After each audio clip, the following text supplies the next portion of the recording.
Hello అందరికీ, welcome to Anu KR blogs. ఈరోజటి recipe వచ్చేసి ఆలూ బజ్జీ. ఈజీగా మనం ఆయిల్ పీల్చుకోకుండా, అదే విధంగా షేప్ అవుట్ కాకుండా మంచి షేప్లో రౌండ్గా రావాలి అంటే చిన్న చిన్న టిప్స్తో ఎలా చేయాలో చెప్తాను, చూసేయండి. మళ్ళీ ఇంకా ప్రాసెస్లోకి వెళ్ళిపోదాం. నేను ఇక్కడ 3 ఆలుగడ్డల్ని తీసుకున్నాను, పీల్ ఆఫ్ చేసి తీసుకున్నాను. ఆలూ బజ్జీ మంచిగా రౌండ్ షేప్లో రావాలి అంటే మనం రౌండ్గా ఉన్న ఆలూస్ని తీసుకోవాలి. పీల్ ఆఫ్ చేసుకున్న ఆలూస్ని చిన్న చిన్న స్లైసెస్ లాగా కట్ చేసుకోవాలి. ఇక్కడ నేను చూపిస్తున్న విధంగా మరీ మందంగా కట్ చేసుకోకుండా సన్నగా కట్ చేసుకోవాలి. ఇప్పుడు ఒక మిక్సింగ్ బౌల్ని తీసుకొని అందులోకి 1 కప్పు వరకు శనగపిండిని యాడ్ చేసుకుంటున్నాను. 1 కప్పు శనగపిండికి 2 టేబుల్ స్పూన్ల బియ్యం పిండిని యాడ్ చేసుకుంటున్నాను. 1 టేబుల్ స్పూన్ కారం, టేస్ట్కి సరిపడా ఉప్పు, అల్లం వెల్లుల్లి పేస్ట్, చిటికెడు పసుపు. ఇప్పుడు వాముని ఇలా మనం కాస్తంత క్రష్ చేసుకొని వేసుకోవాలి, ఫ్లేవర్ బాగుంటుంది.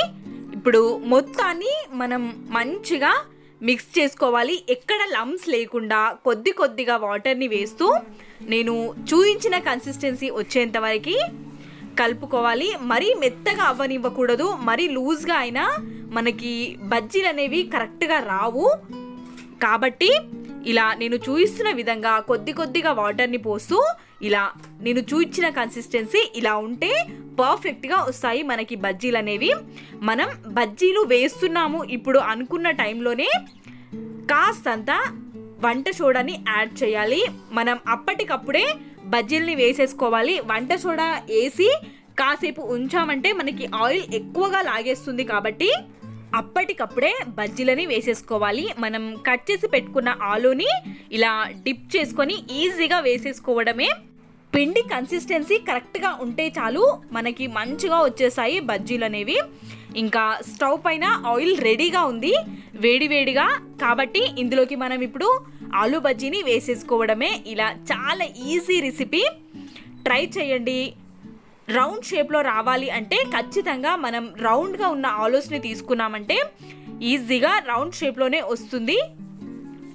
ఇలా కాస్తంత వేగిన తర్వాత టర్న్ చేసుకొని మంచిగా కలర్ వచ్చేంత వరకు వేయించుకోవాలి. ఈజీగా అయిపోయే రెసిపీ ఏదైనా ఉంది అంటే ఈ ఆలూ బజ్జీనే.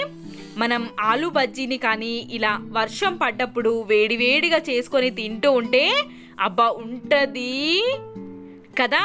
నాకైతే ఇలా వర్షం పడ్డప్పుడు ఖచ్చితంగా బజ్జీలు, పకోడీలు వేసుకొని తినడం ఇష్టం. అందుకని ఈరోజు వెదర్ కాస్తంత కూల్గా ఉందని చెప్పి నేను బజ్జీల్ని చేశాను మా ఇంట్లో.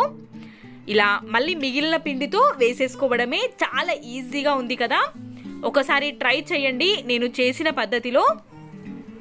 ఆఫ్ కోర్స్ అందరూ ఇలానే చేస్తూ ఉంటారేమో, కానీ తెలియని వాళ్ళ కోసం ఈ వీడియో చేశాను. వీడియో నచ్చితే ప్లీజ్ సబ్స్క్రైబ్ పక్కన ఉన్న గంట సింబల్ని కూడా క్లిక్ చేయండి.